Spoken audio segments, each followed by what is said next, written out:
नमस्कार, मैं हूं निकिता और आप देख रहे हैं सत्यहिंदी.com।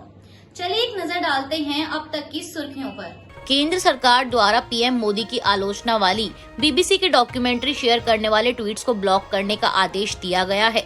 साथ ही बीबीसी की डॉक्यूमेंट्री के यूट्यूब लिंक्स जो कि ट्विटर के जरिए शेयर किए गए हैं, उन्हें भी ब्लॉक कर दिया गया है। सूत्रों के अनुसार ऐसा करने के लिए सूचना एवं प्रसारण मंत्रालय द्वारा आदेश जारी किया गया। सूचना और प्रसारण मंत्रालय ने आदेश दिया है कि बीबीसी डॉक्यूमेंट्री के पहले एपिसोड के यूट्यूब पर शेयर किए गए सभी वीडियोस को ब्लॉक किया जाए। ट्विटर को बीबीसी की documentary India the Modi question के यूट्यूब वीडियो के लिंक वाले 50 से ज्यादा ट्वीट्स को ब्लॉक करने का आदेश मिला है। आपको बता दें कि यह डॉक्यूमेंट्री ब्रिटेन के public broadcaster British broadcasting corporation द्वारा बनाई गई है। इसको भारतीय विदेश मंत्रालय ने निष्पक्षता के अभाव वाले और औपनिवेशिकता के नजरिए को दर्शाने वाले एक प्रोपोगेंडा का हिस्सा बताया था। मंत्रालय ने कहा कि बीबीसी ने इसे भारत में उपलब्ध नहीं कराया। कुछ यूट्यूब चैनल ने इसे अपलोड किया। ऐसा लगता है कि भारत विरोधी एजेंडे को बढ़ावा देने के लिए इसे अपलोड किया गया है। वहीं मीडिया रिपोर्ट्स के मुताबिक यूट्यूब ने भी वीडियो को फिर से अपने प्लेटफॉर्म पर अपलोड करने पर ब्लॉक करने का निर्देश दिया है। जयपुर लिटरेचर फेस्टिवल में कांग्रेस नेता शशि थरूर ने शनिवार को कहा कि हर राजनीतिक दल में किसी न किसी स्तर पर गुटबाजी होती है, लेकिन नेताओं को व्यापक तस्वीर और सामूहिक लक्ष्य को देखना चाहिए। आपको बता दें कि थरूर की यह टिप्पणी ऐसे समय में आई है जब राजस्थान के मुख्यमंत्री अशोक गहलोत और पूर्व उप मुख्यमंत्री सचिन पायलट के बीच का मनमुटाव खुलकर सामने आ गया है। दोनों पार्टी नेताओं के बीच चल रही सियासी जंग अब तेज हो गई है। शशि थरूर ने फेस्टिवल के दौरान कहा कि क्या भारत में कोई पार्टी अखंड है? क्या बीजेपी में उनकी राय अलग नहीं है? कांग्रेस नेता ने कहा कि लोकतंत्र में दो लोगों के बीच मतभेद हो सकते हैं, लेकिन अगर आप विचारधारा को साझा करते हैं और एक ही कारण के लिए लड़ रहे हैं तो पार्टी जो कहती है वही होता है। कांग्रेस सांसद ने आगे कहा कि बड़ी बात यह है कि हम सभी बीजेपी के खिलाफ हैं।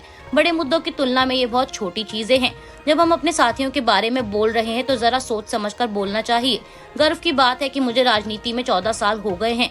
मैंने अब तक किसी पर आपेक्ष नहीं लगाया, किसी के बारे में कभी भी ऐसा कुछ कहने या उकसाने की कोशिश नहीं की।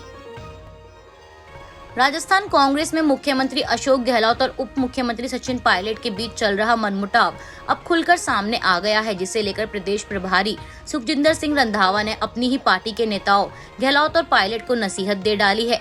कांग्रेस के हाथ से हाथ जोड़ो सम्मेलन में प्रदेश प्रभारी सुखजिंदर सिंह रंधावा ने शुक्रवार को कार्यकर्ताओं को संबोधित करते हुए कहा कि अगर पार्टी के किसी भी सदस्य को किसी से भी कोई गिला शिकवा है तो आपस में बैठकर बात करें, और अगर किसी ने किसी अन्य मंच पर पार्टी विरोधी कोई बात उठाई तो उसे किसी भी सूरत में बर्दाश्त नहीं किया जाएगा।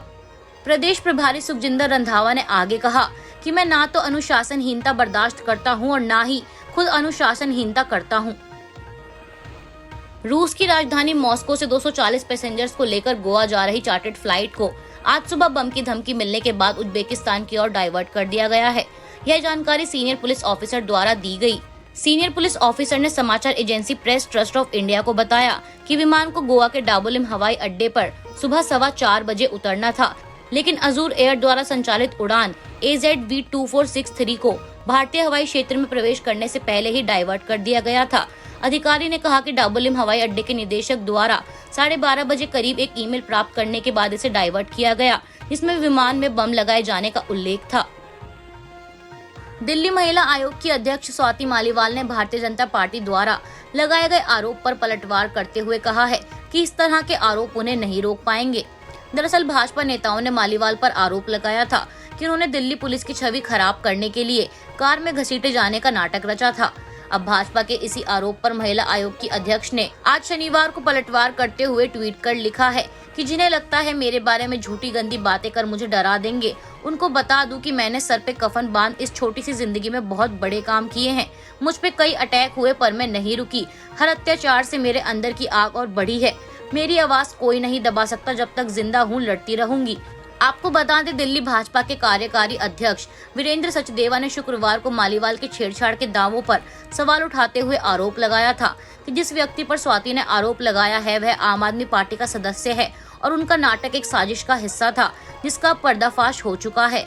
सचदेवा ने इसके पक्ष में एक तस्वीर भी जारी की थी जिसमें आरोपी सूर्यवंशी आम आदमी पार्टी के विधायक प्रकाश जारवाल के साथ प्रचार करते नजर आ रहे हैं। सचदेवा ने फोटो और सूर्यवंशी की पृष्ठभूमि के खुलासे के साथ कहा था कि यह स्पष्ट हो गया है कि यह घटना शहर को महिलाओं के लिए असुरक्षित शहर के रूप में दिखाकर दिल्ली को अंतर्राष्ट्रीय स्तर पर बदनाम करने की साजिश थी। दिल्ली के मंडोली जेल में बंद महाठग सुकेश चंद्रशेखर का एक और लेटर सामने आया है। इस लेटर में सुकेश ने नोरा फतेही को लेकर बड़ा बयान देते हुए जैकलिन फर्नांडिस के बचाव में लिखा है कि नोरा फतेही ने जो आरोप जैकलिन पर लगाए हैं वह सब मनगढ़ंत हैं। इसके साथ ही सुकेश ने नोरा पर आरोप लगाते हुए लिखा कि ईडी के सामने और ईओडब्ल्यू के सामने नोरा ने अलग अलग बयान दिए हैं, जिससे यह साबित होता है कि वो अपने दिमाग से कहानी बना रही हैं। सुकेश ने दावा किया है कि नोरा फतेही हमेशा से ही जैकलिन से जलती थी। सुकेश ने कहा कि नोरा जैकलिन को लेकर मेरा ब्रेन वॉश करती थी। नोरा चाहती थी कि मैं जैकलिन से अलग होकर उसे डेट करूं।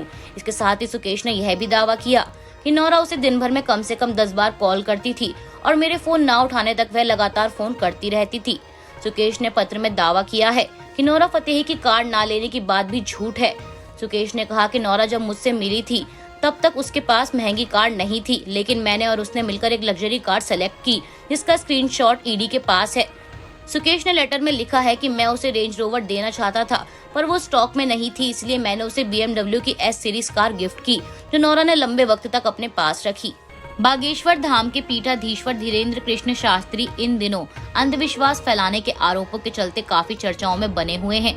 दरअसल नागपुर की एक संस्था अंधश्रद्धा उन्मूलन समिति के संस्थापक ने धीरेन्द्र शास्त्री के खिलाफ पुलिस में शिकायत दर्ज करवाई है। वहीं धीरेन्द्र शास्त्री ने इन सभी आरोपों को सिरे से नकार दिया है। धीरेन्द्र शास्त्री ने रायपुर में ANI से बातचीत के दौरान कहा कि ऐसे लोग आते रहेंगे, हमारे पास बंद कमरा नहीं है। जिन लोगों ने चुनौती दी है उन्हें खुद आकर देखना चाहिए। कोई भी मेरे शब्दों और कार्यों को कैमरे पर चुनौती दे सकता है। लाखों लोग बागेश्वर बालाजी के दरबार में आकर बैठते हैं। जो मुझे प्रेरित करेगा मैं लिखूंगा और जो लिखूंगा वह सच हो जाएगा। मुझे अपने भगवान पर भरोसा है। मीडिया रिपोर्ट्स के मुताबिक बागेश्वर धाम के पीठाधीश्वर एक चिट्ठी पर उनके भक्तों का भविष्य भी बता देते हैं। वहीं जब इस पर उनसे सवाल पूछा गया तो शास्त्री ने कहा कि ईश्वर हमारे गुरुओं की कृपा और सनातन धर्म के मंत्रों की शक्ति से मैंने कौशल प्राप्त किया है। सभी को इसका अनुभव करना चाहिए। यह सत्य सनातन धर्म की उद्घोषणा है। इसके अलावा उनसे यह पूछे जाने पर कि क्या उनकी छवि को खराब करने वाले और उनकी शक्तियों पर सवाल उठाने वालों के खिलाफ कार्रवाई की जानी चाहिए। उन्होंने कहा कि उन्होंने मेरी छवि खराब की है। बागेश्वर धाम के लोग उन्हें उचित जवाब देंगे। सनातन धर्म के खिलाफ बोलने वाले का बहिष्कार किया जाएगा। कथित धर्मांतरण पर शास्त्री ने आगे कहा कि हम हिंदुओं को जन्म के समय प्राप्त धर्म में वापस लाने का काम कर रहे हैं।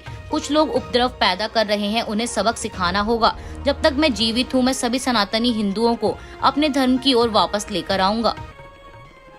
जम्मू कश्मीर के नरवाल इलाके में एक साथ 2 विस्फोट होने की खबर सामने आई है। ANI के मुताबिक इन धमाकों में 6 लोग घायल हुए हैं। जम्मू जोन के ADGP मुकेश सिंह ने बताया कि इन धमाकों में 6 लोगों के घायल होने की खबर है और पुलिसकर्मी मौके पर मौजूद हैं। आज के लिए बस इतना ही। बाकी की खबरों के लिए बने रहिए सत्यहिंदी.com के साथ।